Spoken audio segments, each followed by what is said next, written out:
Assalamualaikum warahmatullahi wabarakatuh. Perkenalkan, nama saya Intan Armenia Melati. Saya dari Universitas Negeri Semarang, Fakultas Matematika Ilmu Pengetahuan Alam, jurusan Pendidikan Biologi. Apa kabar semua? Hari ini saya akan membawakan materi yaitu virus. Pengertian virus. Virus berasal dari bahasa Latin venom yang berarti cairan beracun. Berdasarkan sifatnya, virus digolongkan ke dalam kingdom tersendiri. Virus juga tidak termasuk ke dalam sel karena tidak memiliki sitoplasma dan nukleus. Berdasarkan letaknya, virus bisa terdapat di luar maupun di dalam sel. Yang pertama ada di luar sel.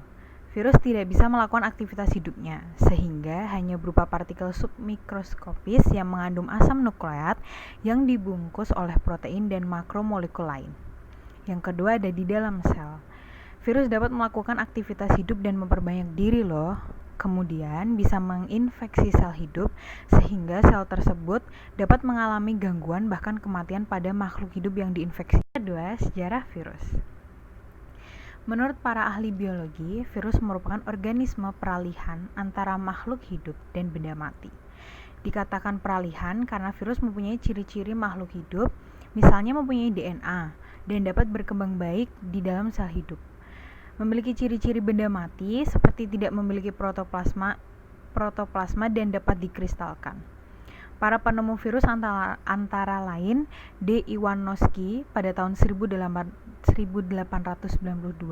pada tanaman tembakau. Dilanjutkan M. B. Jenrich pada tahun 1898, Lovert and Fruch pada tahun 1897 menemukan dan memisahkan virus penyebab penyakit mulut dan kaki atau foot and mouth disease.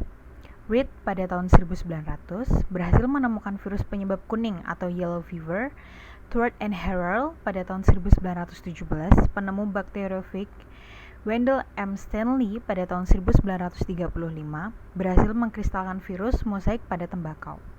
Pengetahuan tentang virus terus berkembang sampai lahir ilmu cabang biologi yang mempelajari virus disebut virologi.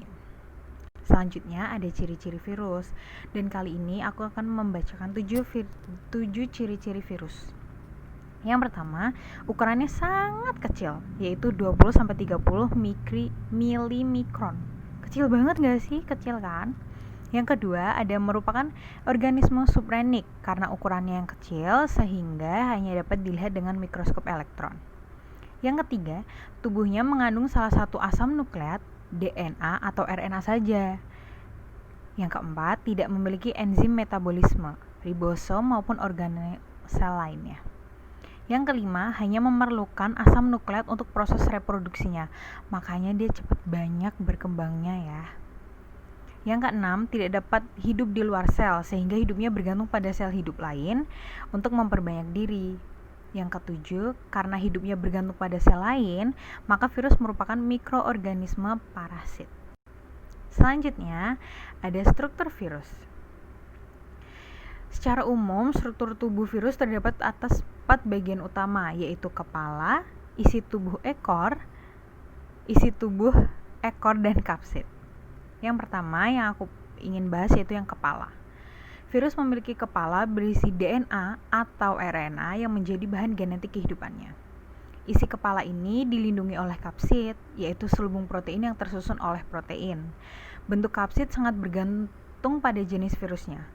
Kapsid virus bisa berbentuk bulat, polihedral, helix, atau bentuk lain yang lebih kompleks.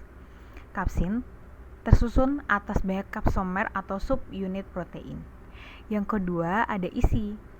Tubuh isi virus atau disebut virion adalah bahan genetik yang berupa salah satu tipe asam nukleat, DNA atau RNA saja ya. Tipe asam nukleat yang dimiliki virus akan mempengaruhi bentuk tubuh virus. Virus dengan isi tubuh berupa RNA biasanya berbentuk menyerupai kubus atau bulat atau polihedral. Contohnya pada virus-virus penyebab polimilitis, virus influenza, dan virus radang mulut dan kuku. Yang ketiga ada ekor. Ekor merupakan bagian dalam struktur tubuh yang berfungsi sebagai alat menempelkan diri pada sel inang. Ekor yang melekat di kepala ini umumnya terdiri atas beberapa tabung tersumbat yang berisi benang dan serat halus. Adapun pada virus yang hanya menginfeksi sel eukariotik, bagian tubuh ini umumnya tidak dijumpai. Yang keempat, ada kapsid. Kapsid adalah lapisan berupa rangkaian kapsomer pada tubuh virus yang berfungsi sebagai pembungkus DNA atau RNA saja ya.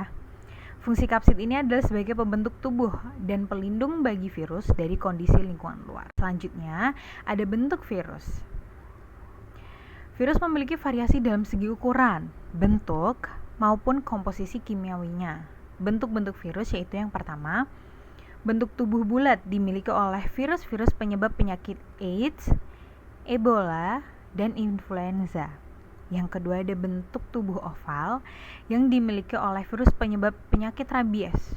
Yang ketiga, ada bentuk batang yang dimiliki oleh virus TMV, tobacco mosaic virus.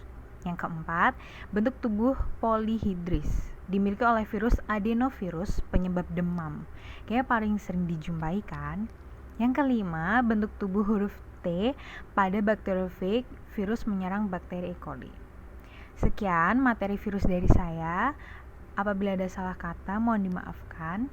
Dan terima kasih sudah menonton video ini. Bye. Assalamualaikum.